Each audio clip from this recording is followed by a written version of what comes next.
See if this weld took.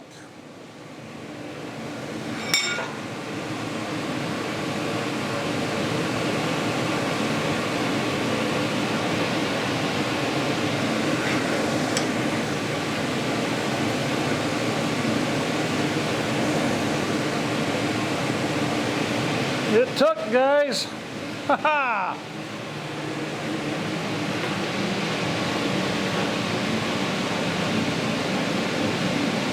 Right on the very ends, I'm having a little trouble, but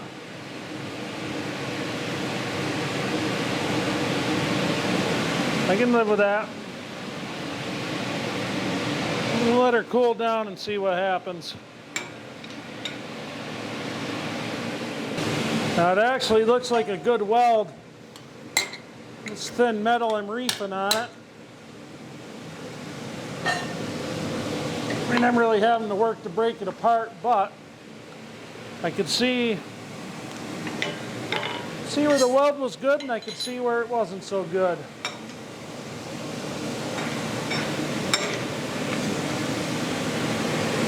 Well, I got to peel this apart so we can see.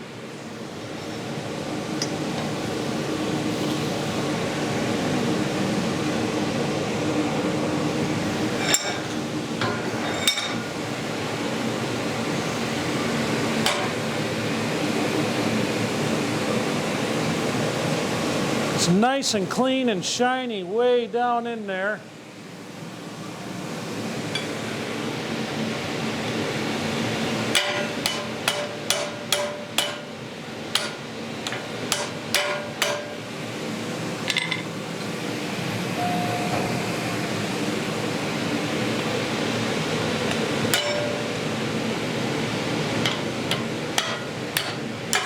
There we go.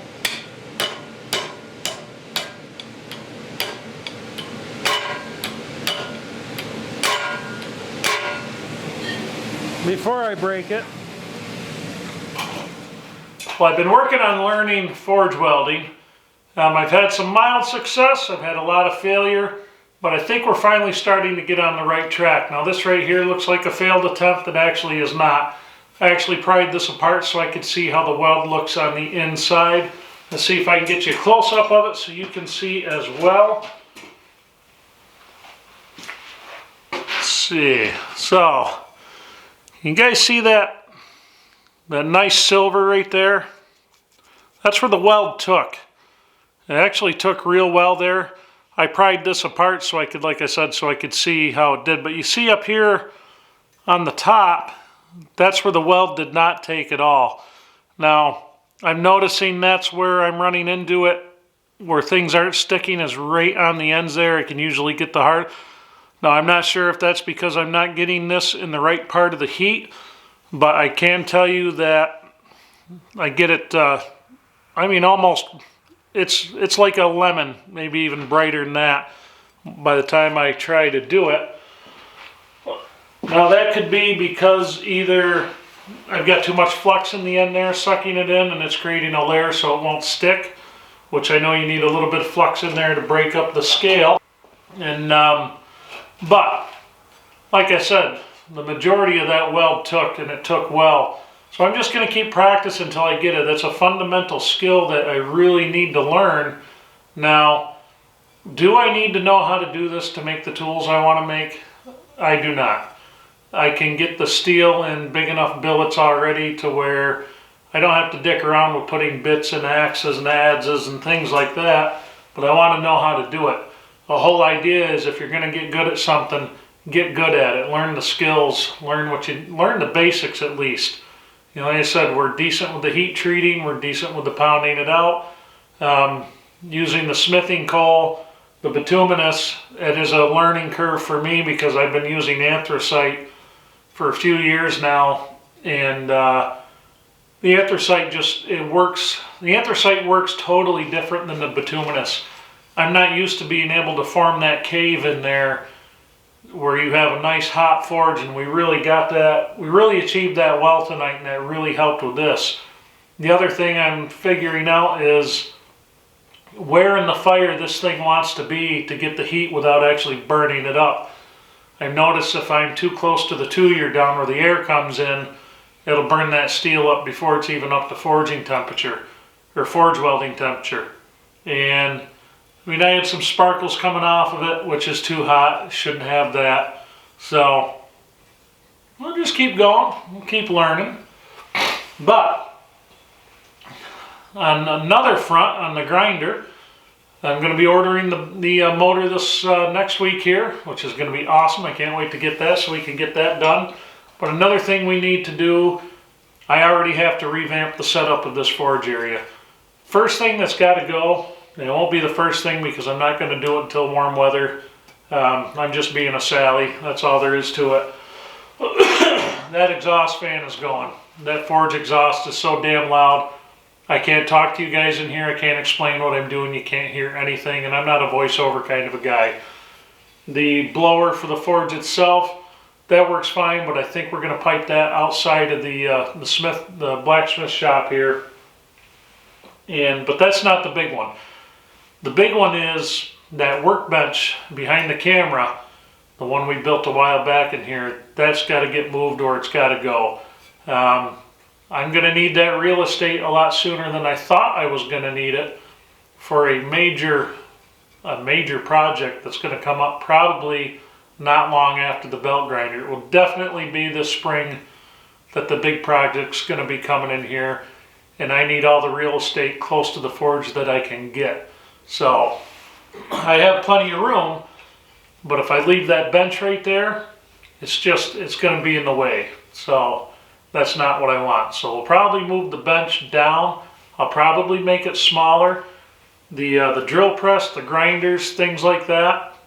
I think what we're going to do is make metal bases for them and set them up individually, because all they do, especially the drill press, it just makes a hell of a mess all over the workbench. It pretty much renders the workbench kind of useless in that way. And the other thing is, any horizontal space that I get in this building, I fill it up with junk so fast, I make it so it's not usable for me. And I get looking at it, what do I really use the workbench for but to set crap on while I'm working? We have a bunch of shelves, plywood shelving that my work is getting rid of, so I'm going to be bringing that stuff home. There's enough of that there. I can put shelves all the way around up high in here and get a lot of stuff out of our way and off the floor and off the bench. I still need some kind of a small bench, but I don't need a 12-footer in here because it's taking up too much real estate for what I want to do. And like I said, it's very important that I have that space close to the forge. That ought to be some kind of a hint for you. It's got to be very close to the forge. I need that space for an upcoming project. So anyway, we're going to get that belt sander done, that belt grinder. I'm going to keep working on my forge welding. We have, if I can get it here. Well, let's just drop stuff we don't put away. Oh, what do I do with stuff? Alright, right here, yeah. So we have another adze that we've started. We're going to do this one a little differently for the forge weld. We're going to do a bit in there. I don't know if you can see that. Right there. We're going to do a bit out of 1080 steel. All that good stuff. And I got to cut it, grind it, clean everything up. I want to forge weld it, but I don't want to ruin this one like I ruined the other one. So basically what will happen, that'll go in there. We'll close that up and forge weld it, and then we'll hammer it out where we want it. But I don't really want to do that until I have my forge welding down, because I don't want to ruin another. No need to ruin another one, not knowing what I'm doing. So anyway, I mean, probably, could I arc weld this thing in? Yeah, I probably could, but it's just not, to me, it's just not right. It's just not the same. Not that I'm a purist or anything like that, but like I said, if I'm going to learn something, I want to learn the whole shooting match. So anyway, that's what's going on tonight. That's what we've been into. Thank you to the new subscribers who have come the last couple days. Thank you once again to Roy from Christ-Centered Ironworks, who sent some of his viewers my way. It's very much appreciated. I developed a really good audience for the timber framing, and then once the timber framing project was pretty much done, a lot of that audience melted away. So when you're getting into something different, you're changing directions, a couple things happen. Your base of viewers, you kind of lose them a little bit as you find a newer base, because they came for one particular subject matter, and all of a sudden you're changing gears and you're not doing the same thing that you started with. That's kind of what we've run into here. So any little bit of help that way it's a big help. It's really appreciated. Thank you to everybody. I hope you guys enjoyed this one. I'll see you on the next one.